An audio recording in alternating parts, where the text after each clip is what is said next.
particularly to the grey-eyed daughter of Jove. Thus, then, the ship sped on her way through the watches of the night from dark till dawn. Book 3. Telemachus visits Nestor at Pylos. But as the sun was rising from the fair sea, 24, into the firmament of heaven to shed light on mortals and immortals, they reached Pylos, the city of Neleus.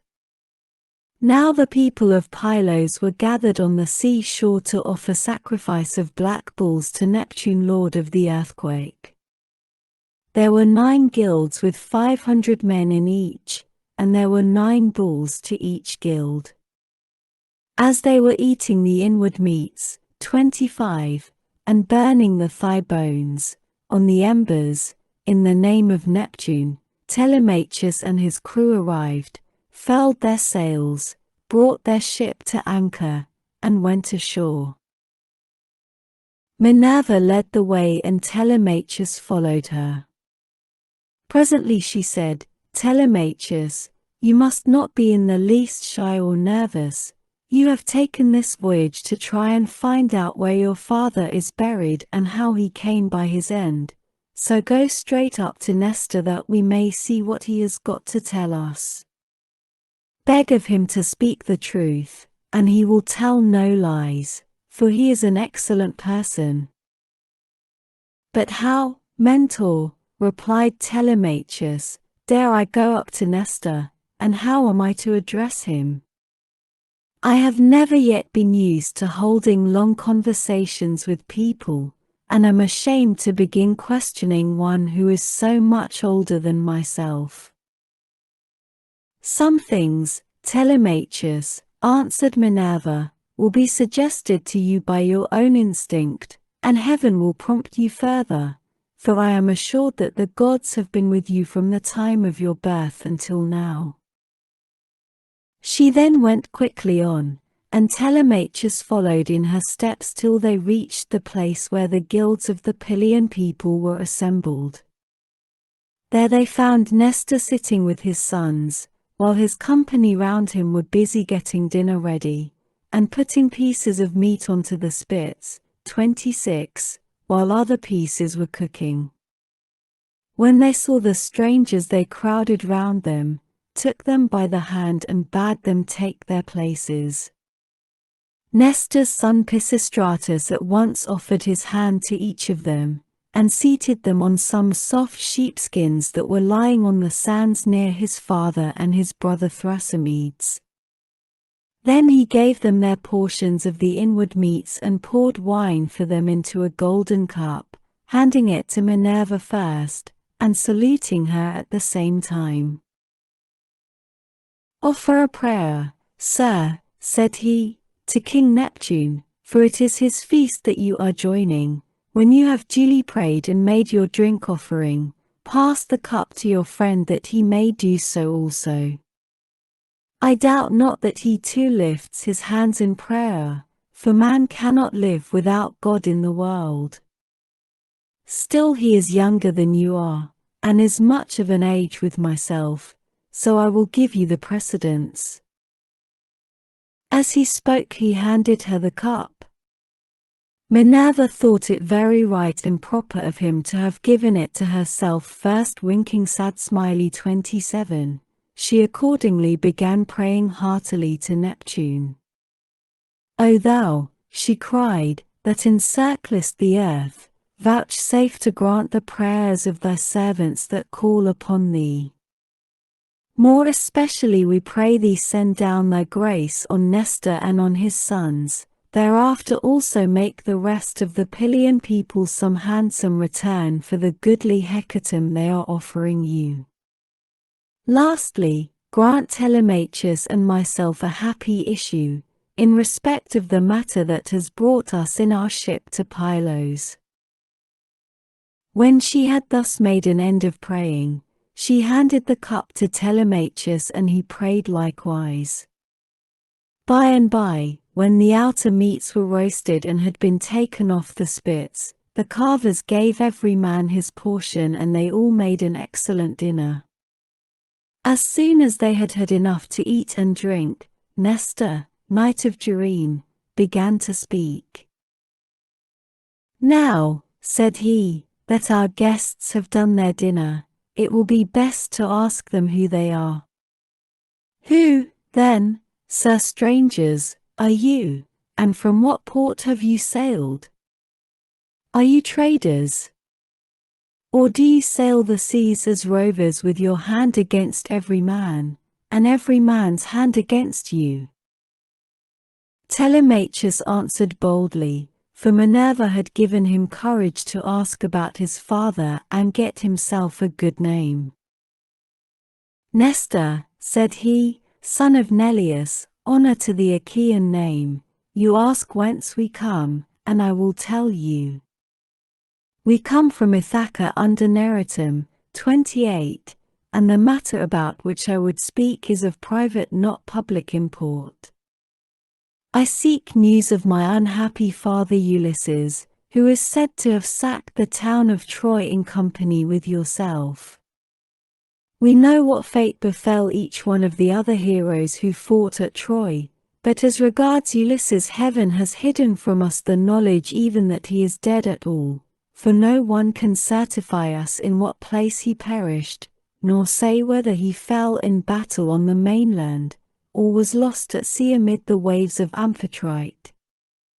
Therefore I am suppliant at your knees, if haply you may be pleased to tell me of his melancholy end, whether you saw it with your own eyes, or heard it from some other traveler, for he was a man born to trouble.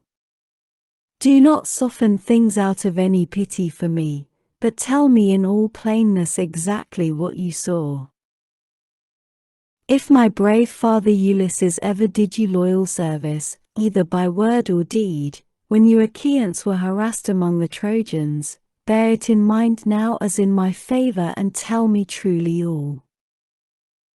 "My friend," answered Nestor, "you recall a time of much sorrow to my mind, for the brave Achaeans suffered much both at sea, while privateering under Achilles, and when fighting before the great city of King Priam. Our best men all of them fell there, Ajax, Achilles, Patroclus peer of gods in council, and my own dear son Antilochus, a man singularly fleet of foot and in fight valiant. But we suffered much more than this. What mortal tongue indeed could tell the whole story? Though you were to stay here and question me for 5 years, or even 6, I could not tell you all that the Achaeans suffered, and you would turn homeward weary of my tale before it ended.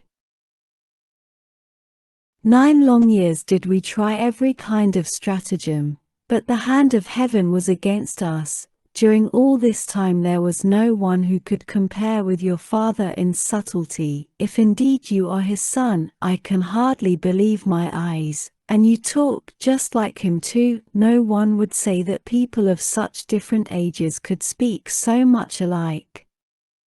He and I never had any kind of difference from first to last, neither in camp nor council.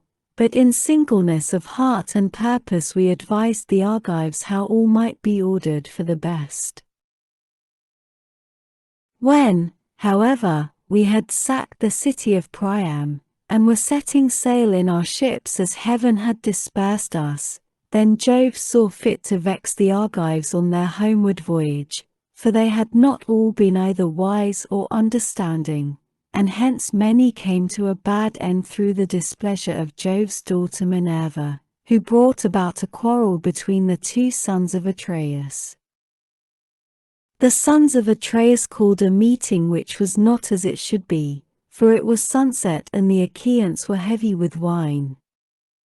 When they explained why they had called the people together, it seemed that Menelaus was for sailing homeward at once, and this displeased Agamemnon, who thought that we should wait till we had offered hecatombs to appease the anger of Minerva.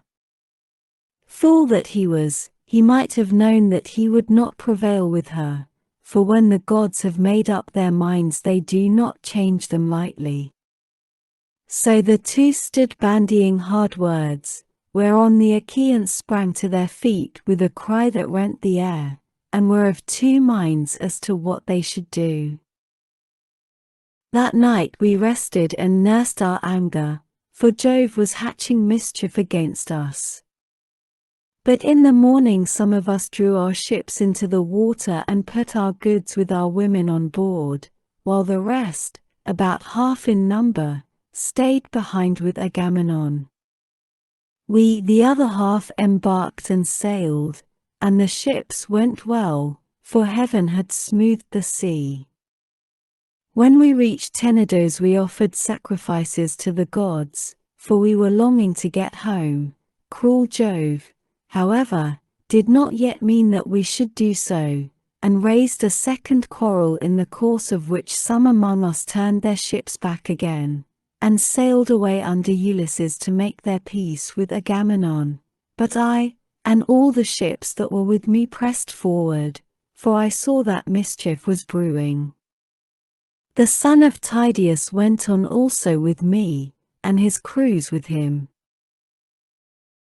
Later on Menelaus joined us at Lesbos, and found us making up our minds about our course, for we did not know whether to go outside Chios by the island of Syra, keeping this to our left, or inside Chios, over against the stormy headland of Mimas.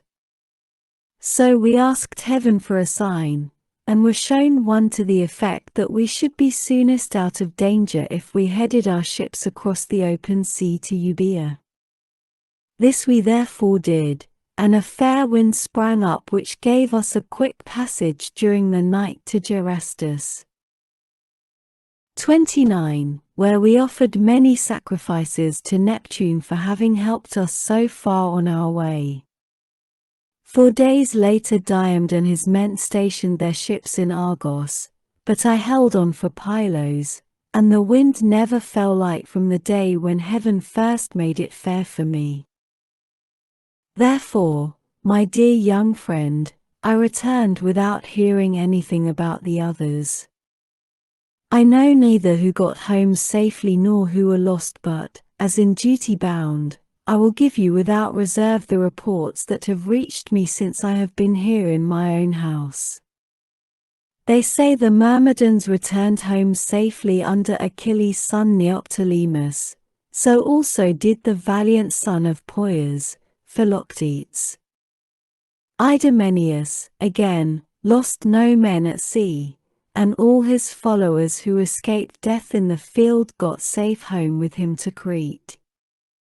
No matter how far out of the world you live, you will have heard of Agamemnon and the bad end he came to at the hands of Aegisthus, and a fearful reckoning did Aegisthus presently pay. See what a good thing it is for a man to leave a son behind him to do as Orestes did, who killed false Aegisthus, the murderer of his noble father. You too, then, for you are a tall smart-looking fellow, show your mettle and make yourself a name in story. Nestor son of Neleus, answered Telemachus, honor to the Achaean name. The Achaeans applaud Orestes, and his name will live through all time, for he has avenged his father nobly. Would that heaven might grant me to do like vengeance on the insolence of the wicked suitors, who are all treating me and plotting my ruin, but the gods have no such happiness in store for me and for my father, so we must bear it as best we may.